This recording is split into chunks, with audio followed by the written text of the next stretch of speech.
Back to the show. So the Seattle Marathon just 4 weeks away, and so getting into a good stretching routine is important, whether you can do a 26.2-mile run or whether you can barely make it around the block. So here to show us some helpful stretches is Jason Balajadia from Stretch Lab in Issaquah, and we also have the owner Arushi here to help us demonstrate what we're doing. Now, I have to warn you both right now, I am the least flexible person on the planet. I have a friend who is an instructor for bar, and her favorite thing to do is make me try to touch my toes, which I can't, and it brings her much joy to laugh at me. So, what are we doing? So we're going to help you get to your, well, hopefully help you get to touch your toes, all right? May not happen today, but That's I can give you the tools to get you there in the future. Thank you. Yeah. So with the Seattle Marathon, we thought we'd go over runner stretches. Okay, got it. So a good one to start with today would be just a standing quad stretch. Okay.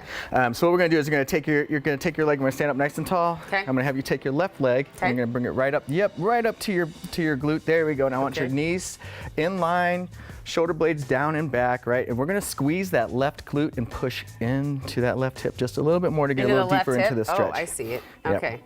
My peach is already on fire. There we go. How's that feel? It feels pretty fiery, but good. We typically want to hold these for about 45 seconds to 1 minute, and then we'll switch sides. Are you supposed to feel the burn in your hamstring on the other leg?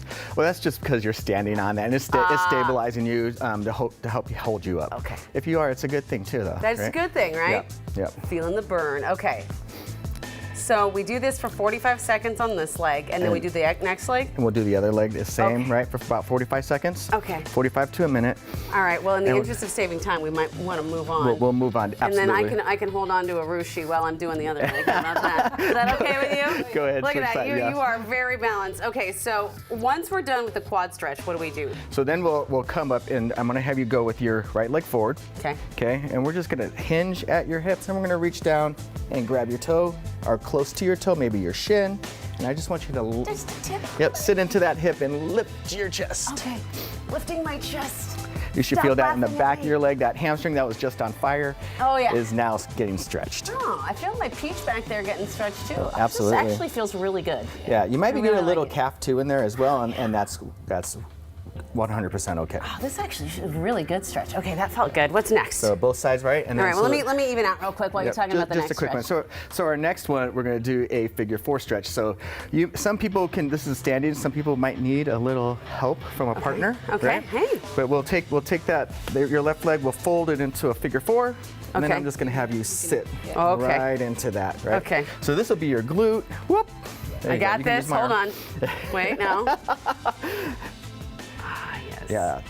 So this is actually the runner stretch, right? So we're gonna get into that piriformis here. A lot of runners will feel like some tension in their low back. This will help alleviate that. Oh, you know what? Sometimes, like when I was, okay, here, let me have your hand so I can talk while I do this. When I was trick-or-treating, I noticed that I was getting pain in my lower back because we've been walking a while. Yep. So that's from walking and running when you get that lower back pain? It could be, right? Good to know. Sad to know that I did that while trick-or-treating. Oh, that felt good. And then you do that on both sides? We're gonna hit both sides, yep. Okay. So 2 legs, you gotta hit both of them. You can hold me. I can hold you? You've got excellent balance, Arushi.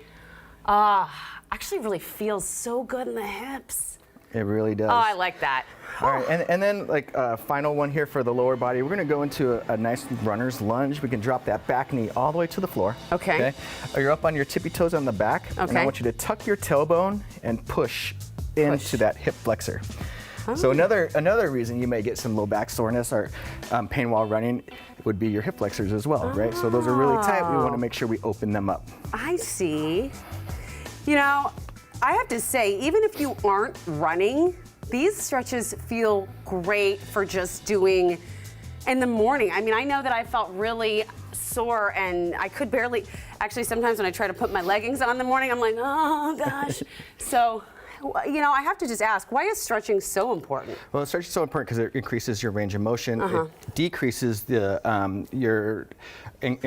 decreases your risk for injury. Yeah. Increases blood flow to the joints. But biggest thing is the decrease for injury, right? And we're more flexible. That's so true. It's so important to know this.